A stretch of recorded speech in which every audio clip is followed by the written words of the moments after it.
जय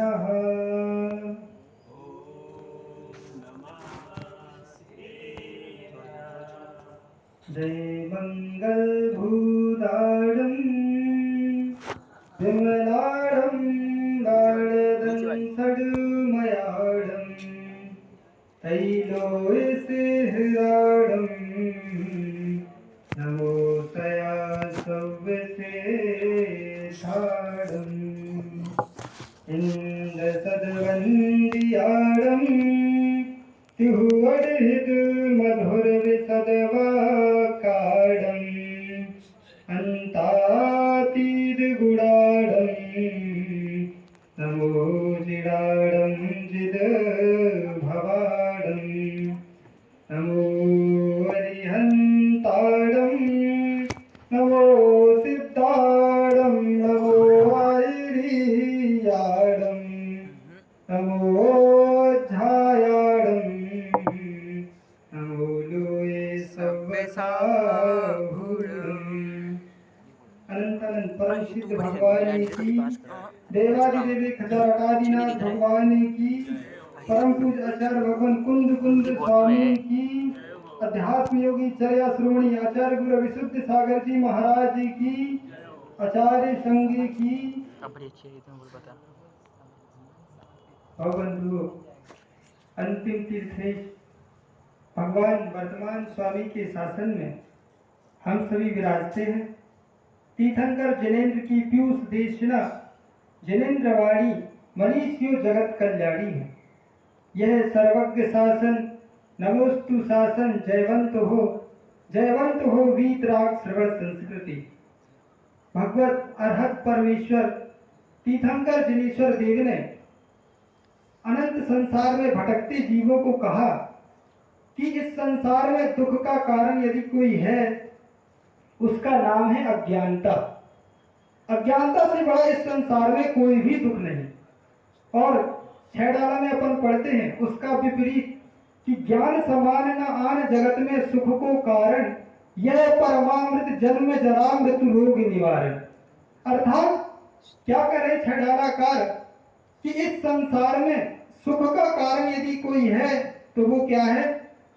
ज्ञान। ज्ञान से बड़ा सुख इस संसार में कहीं और अन्यत्र नहीं है। वो ज्ञान हमें क्या सिखाने आया है, उसी ज्ञान के माध्यम से हम आज समझेंगे कि मार्ग धर्म होता क्या है। आज दशलक्षण पर्व का तृतीय दिवस है। हमने पहले उत्तम क्षमा उत्तम मार्दव को सीखा। आज उत्तम आर्दव धर्म का दिन है, जहां हमें सीखना है कि व्यक्ति सरल कैसे बने और अपने आप को कुटिल परिणामों से कैसे बचाए। यदि मायाचारी कैसी होती है तो आचार्य भगवान कहते हैं कि दूर से देखने में जो व्यक्ति जैसा दिखता है वैसा ना हो, यही मायाचारी कहलाती है। अर्थात उसका मन कुछ हो, वचन कुछ बोले और क्रिया कुछ करे, यही उसकी मायाचारी का प्रतीक है। सरलता व्यक्ति को सिखाती है कि हमारे मन वचन काय की क्रिया एक सी होनी चाहिए। इसलिए जैसे बाड़ी को सुन के बीड़ा की बाड़ी को सुन के एक सर्प टोकनी में बंद हो जाता है। सर्प टोकनी में कैसे बंद हुआ? उसने बांसुरी की मधुर आवाज सुनी और वो उससे बाहर निकला अपने बिल से कि सपेरे ने उसको टोकनी में बंद कर दिया। ऐसे ही सुंदर वाणी को सुन के व्यक्ति मिथ्यात्व की टोकनी में बंद हो जाता है। क्यों? इसलिए वाणी की मधुरता से किसी की प्रभावित मन होना। मात्र वाणी की मधुरता ही नहीं देखना हमें कि व्यक्ति क्या बोल रहा है। पता नहीं बोल कुछ रहा हो और उसके जीवन का आचरण कुछ और हो। जैसे आचार्य भगवान कहा करते कि बिल्ली का मल देखने में इतना सुंदर दिखाई देता है कि व्यक्ति दूर से देखे तो देखेगा कि कोई सुंदर चमकदार वस्तु पड़ी हुई है और उससे आकर्षित हो जाएगा। लेकिन उसको देख के आप उसको हाथ से छूने मत पहुंच जाना। यदि हाथ से आपने उसको छू लिया तो इतनी बदबू आएगी कि आप 3 दिन तक भी उसकी बदबू को महसूस करते रहोगे। तो क्या कह रहे हैं कि मायाचारी यही चीज होती है कि देखने से व्यक्ति बहुत सुंदर दिखाई देगा पर उसका जीवन उससे विपरीत होगा।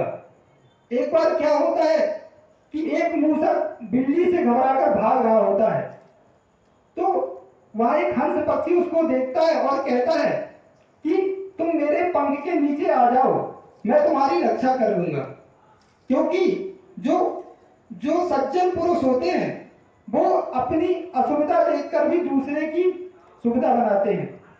तो हंस पक्षी ने उससे कहा मूसक से कि तुम बिल्ली से घबराए हुए हो तो तुम मेरे पंखों में आकर छुप जाओ। मूसक आकर उस हंस के पंखों में छिप जाता है।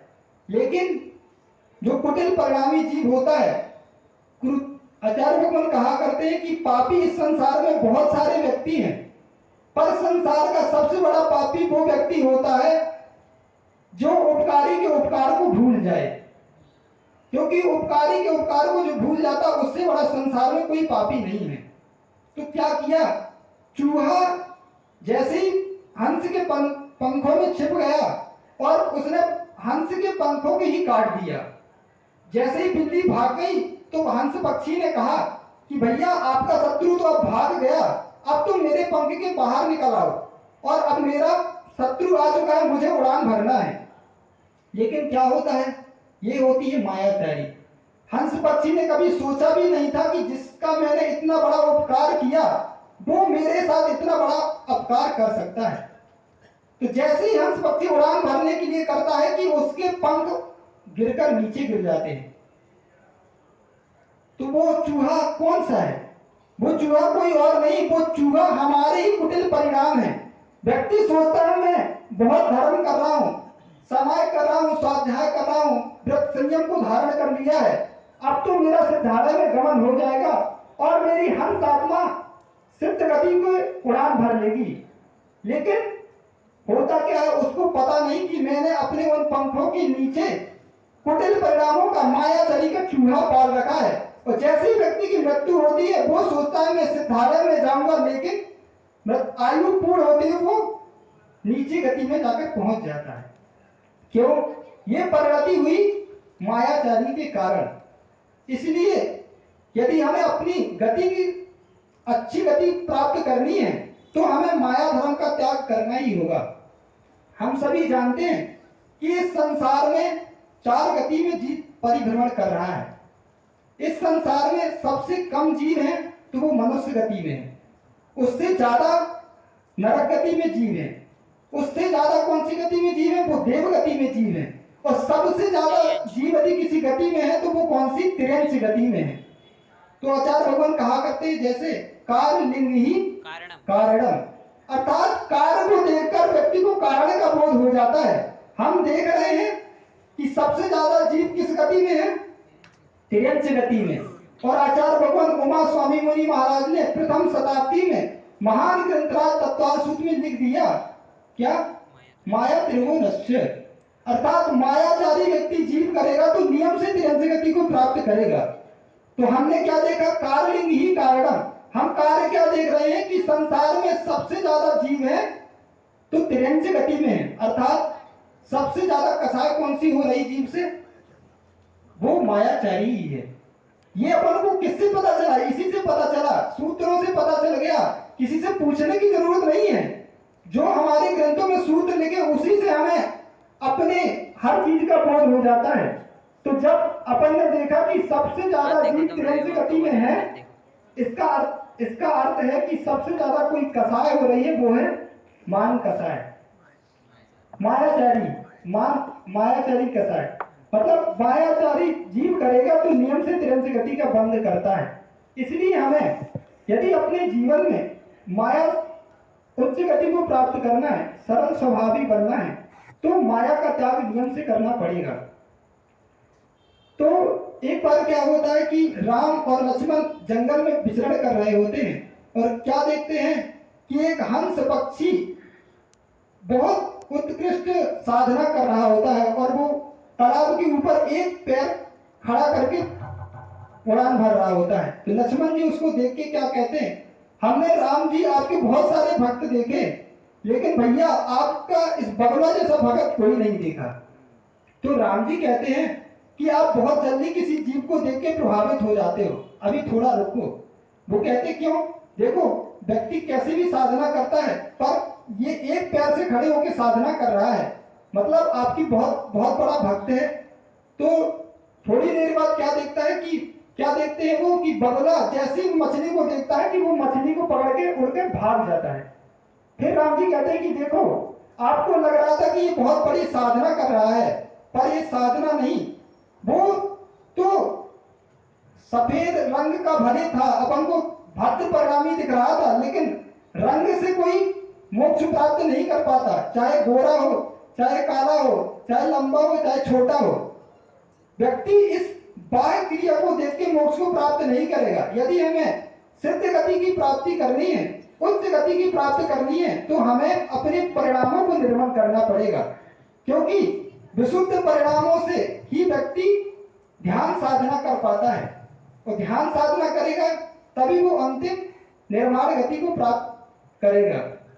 इसलिए हमें यदि अपनी गति को सुधारना है, तो जैसे कहा गया है कि यथा मति तथा गति, जैसी आपकी मति होगी उसी प्रकार आपकी गति होगी। ऐसे संसार में बहुत से प्राणी देखते हैं कि जीवन भर साधना की, भगवान की भक्ति करते रहा, त्यागी बना रहा, तपस्वी बना रहा, लेकिन अंत समय आते आते वो बिस्किट खाने के लिए मांगने लगता है। क्यों? इससे अनुमान लग जाता है कि उसकी गति खोटी होने वाली है, क्योंकि जिसने जीवन भर साधना की, अंतिम समय उसके परिणाम भगवान के चरणों में, देव सद्गुरु के चरणों में और त्याग करने की, समाधि की भावना आनी चाहिए थी, पर वो ना आकर यदि वो उसकी मति कुगुरु की ओर जा रही है, इसका मतलब है कि उसकी गति खोटी हो चुकी है, क्योंकि यथा मति तथा गति, और तथा गति यथा मति। यदि खोटी गति का बंद हो गया है, तो आप चाहोगे कि मैं देव सद्गुरु की भक्ति करूं, लेकिन मन आप कर नहीं पाओगे। जैसे अपन उदाहरण पढ़ते हैं पृथ्वी लोक में कि राजा सैनिक पहले अपनी नरक आयु को बंद कर चुका था, तो वो चाहता था कि मैं देव सद्गुरु की भक्ति करूं, गुरुओं को पढ़ान करूं, आहार दान दूं, सब कुछ करूं, लेकिन अपनी प्रगति सुधारने के बावजूद वो सुधार नहीं पाता था। और जब जेल में बंद था, अंतिम समय उसकी ऐसी मति हुई कि उसने आत्महत्या करके मर गया। तो ऐसी मति क्यों हुई? क्योंकि उसकी खोटी गति का बंद हो चुका था। तो ये दोनों साइड से लगेगा, यथा मति तथा गति, तथा मति यथा गति, दोनों अपन को लेके चलना है। तो ये अपन दुनिया से पूछने ना जाए कि हमारी गति क्या होने वाली है।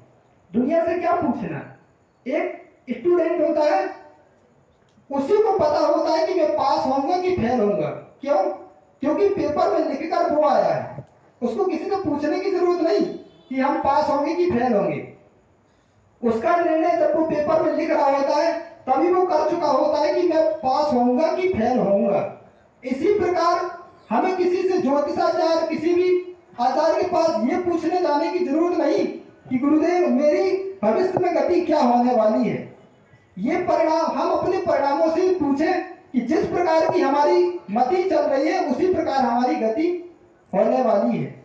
और अपन तत्व सूत्र पढ़ते हैं, चारों गतियों के जो सूत्र हैं वो आचार्य भगवान ने अपन ने प्रदान किए हैं कि व्यवहारम परिकृतम नरकस्योसा। अपन अपनी जो प्रगति है बहुत आरंभ परिक्रय की ओर जा रही है। इसका मतलब आप समझ लो कि आपको नरक आयु का बंध हो चुका है, मायाचारी के भाव हो रहे हैं, अर्थात आपको तिरंच आयु का बंध हो चुका है, सवाल स्वभाव परिणाम आपके हैं। तो जैसे आचार्य भगवान समंतवती स्वामी ने कहा, बात्सल करो कैसे अपेट के दवा, स्वायुत्थान प्रति सल बाबा सनाथा पेट के दवा। मतलब पर कि अपन अच्छा करने के भाव भी रखें, तो मायाचारी के साथ नहीं, मायाचारी से रहित होकर अपेट के दवा होके। तो अपन को गति को सुधारना है, तो अपन को मति को सुधारना पड़ेगा। यही अपन को आज का उत्तम माधव धर्म यही अपन को संदेश दे रहा है। अर्थात यदि हम अपनी माधव धर्म जो संदेश हमें दे रहा है, आर्य धर्म यही संदेश दे रहा है कि हमें अपने परिणामों को सरल करना पड़ेगा, तभी हमारी गति शुभ गति होगी। इसी मंगल भावना के साथ जय बोले भगवान महावीर स्वामी की जय। परम पूरा ईमानदार है। शुद्ध सागर